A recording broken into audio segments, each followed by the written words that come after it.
This is Ali, you watching డోరీస్ TV. And ఈ రోజు ఏంటంటే ఆటోల ర్యాలీ అండి. కాకినాడలో ఆటోల ర్యాలీ అనేది జరుగుతుంది. అది ఏంటంటే ఫ్రీ బస్సెస్ పెడుతున్నారు కదా, ఆగస్ట్ 15 నుంచి ఫ్రీ బస్సెస్ ప్రారంభం అవుతున్నాయండి. సో అందుకు మనం ఇక్కడ ఆటో ర్యాలీ దగ్గర ఉన్నామండి. వాళ్ళు అసలు ఈ ఫ్రీ బస్సెస్ గురించి ఏమనుకుంటున్నారో వాళ్ళ మాటల్లో తెలుసుకుందామండి, రండి. సో హాయ్ అండి, ఈ ఫ్రీ బస్సెస్ పెడుతున్నారు కదా, సో దాని గురించే కదండి ర్యాలీ.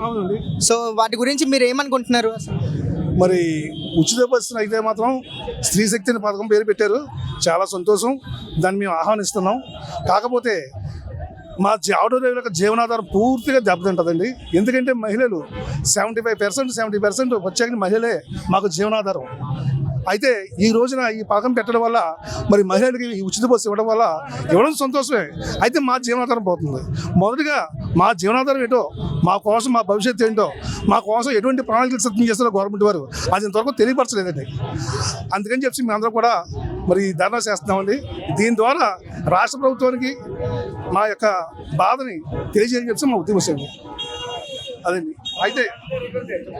అయితే మేము కోరుకునేది ఏంటంటే, మేము కూడా సేవ చేయడానికి సిద్ధంగా ఉన్నాం ప్రభుత్వానికి. మా ఆటోలన్నీ కూడా వారు తీసుకున్నట్లయితే, ఇప్పుడు చాలా ఆర్టీసీ డిపోలో ప్రైవేట్ బస్సులు తీసుకున్నారు, అలా మమ్మల్ని కూడా తీసుకుంటే నెలకి 20,000 రూపాయలు ఇచ్చినట్లయితే ఇంధనం ఇచ్చి 8 hours మేము కూడా, మాకు 60 కిలోమీటర్లు పరిమిస్తుంది. ఈ 60 కిలోమీటర్ల కూడా మేము ఉచితంగా మహిళలు మేము కూడా తప్పగలం ఏమండి. లేదంటే ఇంకొక అవకాశం కూడా, మీ అంతా కూడా మా యొక్క జనాధారం కోల్పోతున్నాం కాబట్టి మా భార్య పిల్లలను పోషించుకోలేము, ఇంటి కట్టుకోలేము, అదేవిధంగా మాకున్న ఆటో ఫైనాన్స్ కట్టుకోలేము, చాలా దేవమైన స్థితిలోకి వెళ్ళిపోతాం. అయితే మన చంద్రబాబు నాయుడు ఒక మాట చెప్పారు, నిరుద్యోగులకు ఇస్తానని చెప్పి. అయితే నిరుద్యోగం అంటే పెళ్లి కాదు కాబట్టి వాడికి పర్లేదు. ఇంకా మేము పెళ్ళి అయ్యి కూడా ఇప్పుడు నిరుద్యోగులు అయిపోతున్నాం. అటువంటి నిరుద్యోగ వృత్తి మాకు కావాలి. మాకు ఒక 5,000 రూపాయలు నిరుద్యోగ వృత్తి మాకు ఇస్తే సంతోషమే.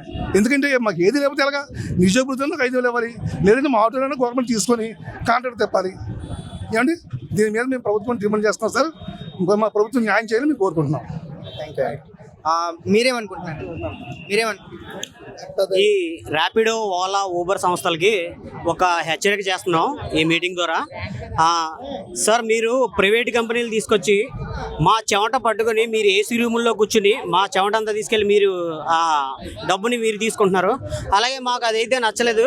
మాకంటూ ఒక యాప్ క్రియేట్ చేసుకొని ఇలాగే మా కాకినాడ సిటీ అలాగే రూరల్ కూడా పరిధిలో మేమే ఒక యాప్ అంటూ క్రియేట్ చేసుకుని మా ఆటో డ్రైవర్ల సంక్షేమ సంఘం అని చెప్పేసి ఒకటి పెట్టుకొని మేమే ఆ యాప్ ద్వారా వచ్చే డబ్బులు ప్రతి కార్మికుడికి, ప్రతి కాకినాడ రూరల్ కానీ అర్బన్ కానీ ప్రతి ఆటో డ్రైవర్కి కూడా ఉపయోగపడేలా చూసుకుంటాం. అలాగే మాకు ఈ ర్యాపిడో, ఓలా, ఊబర్ ఇటువంటి అన్ని సంస్థలు మాకు వద్దు సార్. ఎందుకంటే దానివల్ల మేము చాలా నష్టపోతున్నాం.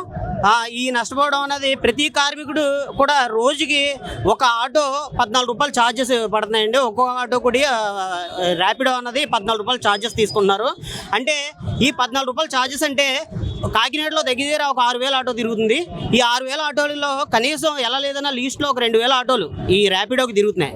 ఈ ర్యాపిడో తిరగడం వల్ల 2,000 ఆటోలు తిరుగుతున్నాయంటే రోజుకు 14 రూపాయలు వేసుకుంటే ఎలా చూసుకున్నారు, డైలీ 28,000 రూపాయలు మేము ర్యాపిడో కంపెనీలకు ఇస్తున్నాం. అంటే మా చెమట అంతా కలిపి ఈ ర్యాపిడో కంపెనీ ఏసీ రూముల్లో కూర్చుని 28,000 రూపాయలు రోజుకి తీసుకుంటుంది. నెలకు వచ్చి 8,40,000 రూపాయలు ఈ ర్యాపిడో వాళ్ళకి మా కష్టజీతం ఇవ్వాల్సి వస్తుంది. అదేదో మేమంటూ ఒక యాప్ క్రియేట్ చేసుకుని, కాకినాడ అర్బన్ కానీ కాకినాడ రూరల్ కానీ మేమంటూ ఒక యాప్ క్రియేట్ చేసుకుని, ఆ యాప్ మీద వచ్చి ఒక 4 రూపాయలు తీసుకొని, రైడ్కి ఒక 5 రూపాయలు తీసుకొని, ఇదంతా కూడా మా ఆటో సంక్షేమ సంఘంలో ఉపయోగించుకుని ప్రతి కార్మికుడికి కూడా యాక్సిడెంటల్ ఇన్సూరెన్స్ కానీ, అలాగే కొన్ని ఇన్సూరెన్స్లు ఉన్నాయి, 10 లక్షలు 15 లక్షలు ఫార్మీ ఇన్సూరెన్స్లు ఉన్నాయి. అది కూడా మా ద్వారా మేమే చేయించుకోగలం. ఈ ర్యాపిడో, ఓలా, ఊబర్ సంస్థలకే మా ఆటో యూనియన్ తరపున హెచ్చరిక చేస్తున్నాం. ఈ సంస్థలు మాకొద్దు, మాకంటూ యాప్ క్రియేట్ చేసుకుని మేము చేసుకోగలం. అలాగే ఇంకొక విషయం ఏంటంటే, ఈ ర్యాపిడోలో తిరిగి ప్రతి ఒక్క డ్రైవరు కూడా ఆ ర్యాపిడో కంపెనీలు చిన్న సాయం కూడా ఏది చెయ్యో, ఒక యాక్సిడెంట్ అయినా కూడా మాకు సంబంధం లేదంటున్నారు వాళ్ళు. కనీసం యాక్సిడెంటల్ ఇన్సూరెన్స్ కూడా చేయించట్లేదు. ఇది కూడా అసలు మాకు నచ్చలేదు. ఎందుకంటే డ్రైవర్ మీద బతికి చేసుకున్న కంపెనీలు ఎటువంటి ఉపయోగం లేదు ర్యాపిడో కంపెనీల వల్ల. అందుకని మేమంటూ ఒక యాప్ క్రియేట్ చేసుకుని మేము మాత్రం మేము చేసుకుంటామని కోరుకుంటున్నాం. థ్యాంక్ యూ అండి.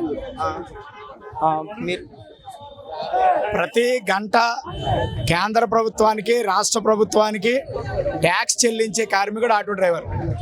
ఎందుకంటే ఒక గంట తిరగగానే డీజిల్ కానీ పెట్రోల్ కానీ కొట్టిస్తారు. డీజిల్ మీద పెట్రోల్ మీద కేంద్ర ప్రభుత్వం ట్యాక్సులు, రాష్ట్ర ప్రభుత్వానికి వాటా, సెస్ ఇవన్నీ ఉన్నాయి. ఇంత పెద్ద ఎత్తున కేంద్ర రాష్ట్ర ప్రభుత్వాలకి ఆదాయాన్ని సమకూర్చి పెడుతున్న ఆటో డ్రైవర్కి ఏదైనా ప్రమాదం జరిగితే ఆయన వ్యక్తిగతంగానో ఆ యూనియన్ సభ్యుల సహకారం తప్ప ప్రభుత్వం నుంచి ఏ సహాయం లేదు. అందుకని సిఐటి తరఫున, కార్మిక సంఘాల తరఫున విజ్ఞప్తి ఏంటంటే, మీరు వేస్తున్న సెస్లో కొంత సొమ్ము పక్కన పెట్టి ఆటోతో పాటు ట్రాన్స్పోర్ట్ రంగం మొత్తం డ్రైవర్లకు ఒక సంక్షేమ బోర్డుని ఏర్పాటు చేయాలి. దీనికి కేంద్ర ప్రభుత్వం, రాష్ట్ర ప్రభుత్వం వాళ్ళ ఖజానా డబ్బు అవసరం లేదు. పెట్రోలు, డీజిల్ మీద వేస్తున్న సెస్ చాలు. అంచేత డ్రైవర్ల యొక్క సంక్షేమాన్ని చూడాలా. ఈరోజు మొబైల్ కానీ ట్రాన్స్పోర్ట్ కానీ లేకుండా మానవ జీవితం లేదు. ట్రాన్స్పోర్ట్ అత్యంత కీలకం. అధికారులైనా, ప్రజాప్రతినిధులైనా, ముఖ్యమంత్రి అయినా, ప్రధానమంత్రి అయినా డ్రైవర్ లేకుండా బయటికి రాగలరా? ఎక్కడికైనా వెళ్ళగలరా? కానీ డ్రైవర్ అంటే చులకన భావం ఉంది సమాజంలో. డ్రైవర్ అనేది అత్యంత కీలకమైనటువంటి ఒక బాధ్యత. మెదడు పనిచేయాలా, కాళ్ళు పనిచేయాలా, కళ్ళు పనిచేయాలా, చేతులు పనిచేయాలా. శరీరంలో అన్ని అవయవాలు సక్రమంగా ఉంటే ప్రజల్ని, పెద్దల్ని గమ్యస్థానాలకి తీసుకెళ్లేవు డ్రైవర్. ఆ డ్రైవర్ సంక్షేమాన్ని చూడడానికి కేంద్ర రాష్ట్ర ప్రభుత్వాలు సంక్షేమ బోర్డు ఏర్పాటు చేయాలని డిమాండ్ చేస్తున్నాం. Thank you. అందరికీ కూడా నమస్కారం అండి. ఈరోజు ఆగస్టు 15వ తారీఖున ఉచిత బస్సు పథకాన్ని ప్రవేశపెట్టడం మా ఆటో డ్రైవర్లందరూ కూడా జీవనోపాధి కోల్పోతామండి. మేము ఉచితంగా మహిళలను ఎక్కువ తిప్పుతాను కాబట్టి ఈ ఉచిత బస్సు పథకం వల్ల చాలా ఇబ్బంది కలుగుతున్నాం. మెయిన్ మేము కాకినాడలో బాగా ఎదుర్కొనే సమస్య ఏముందంటే ర్యాపిడో ఓలా సమస్య బాగా ఎక్కువ ఉందండి. ఒక కస్టమర్ని మేము బయటికి తీసుకెళ్లాలంటే ఈ ఓలా ర్యాపిడో బుక్ చేసుకొని తీసుకెళ్ళడం వల్ల జీవనోపాధి కోల్పోయి చాలా ఇబ్బందికరమైన కార్యక్రమాలు మాకు ఎదురవుతున్నాయండి. దయచేసి కాకినాడలో లోకల్ యాప్ వినియోగించి మా అందరం కూడా ఒక లోకల్ యాప్ ద్వారా కలుసుకోవాలని కోరుకుంటున్నాం అండి. Thank you. నా పేరు తాతపూడి మూర్తి, నగర ప్యాసింజర్ ఆటో యూనియన్ ప్రెసిడెంట్. మరి ఈరోజు ఎన్నికల్లో వాగ్దానాలు చాలా భారీ ఎత్తున ఇవ్వడం జరిగింది. ఆ వాగ్దానంలో మరి ఫ్రీ బస్ అని చెప్పేసి మరి ఒక మేనిఫెస్టోలో పెట్టడం జరిగింది. ఆ ఫ్రీ బస్ అన్నది ఈరోజు రాష్ట్ర వ్యాప్తంగా చాలా కోలుకోలేని దెబ్బ ఆటో కార్మికులు, అలాగే టాటా మ్యాజిక్లు ఏ అయితే ఉన్నాయో వాళ్ళందరికీ కూడా కోలుకోలేని దెబ్బ అని చెప్పేసి ఈ సందర్భంగా తెలియజేస్తున్నాం. ఎందుకంటే ఫ్రీ బస్సు పెట్టడం మంచిదే, కానీ మరి ఆటో కార్మికులు ఏ విధంగా బతకాలి, మా విధానాలు ఏంటి, మా భవిష్యత్తు ఏంటి, మా పిల్లల భవిష్యత్తు ఏంటి, ఇవన్నీ గవర్నమెంట్ దృష్టిలో పెట్టుకుని ఈ పథకాన్ని అమలు చేస్తే బాగుంటుందని మేము నాయకులుగా తెలియజేస్తున్నాం. ఈ ఫ్రీ బస్ వల్ల మాకు జీవన ఉపాధి ఏమీ ఉండదని చెప్పేసి మాకు తెలుసు. అందుకని మాకు న్యాయం చేసే విధంగా ఫ్రీ బస్సులు పెట్టారు కాబట్టి, అలాగే మమ్మల్ని కూడా గవర్నమెంట్లో ఒక భాగంగా కలుపుకొని మాకు నెలకి వచ్చేసరికి ఒక ఆటోకి 26,000 ఇస్తే మాకు కూడా జీవనం కల్పించినట్టు ఉంటుందని చెప్పేసి ఈ సందర్భంగా తెలియజేస్తున్నాం.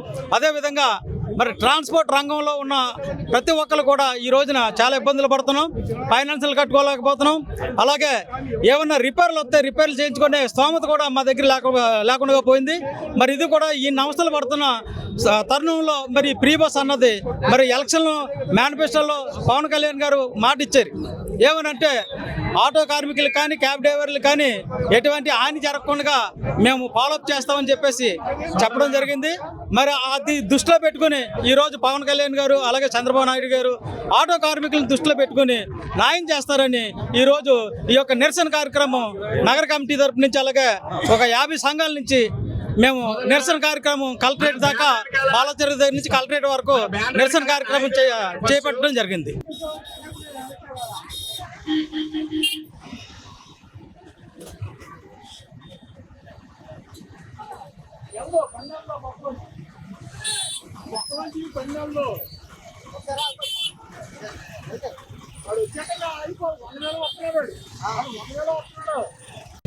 సో ఇదండి, దీనికి తగిన చర్యలు మన ప్రభుత్వం తీసుకోవాలని కోరుకుంటున్నాను. ఆటో వాళ్ళు ఇలా నిరసన చేస్తుంటే మరి ప్రభుత్వం ముందుకు వస్తుందని అనుకుంటున్నాను. అండ్ ఇలాంటి మరిన్ని న్యూస్లు తెలుసుకోవాలంటే ఇప్పుడే సబ్స్క్రైబ్ చేసుకోండి, లైక్ చేయండి, షేర్ చేయండి. డోరేష్ టీవీ. Thank you.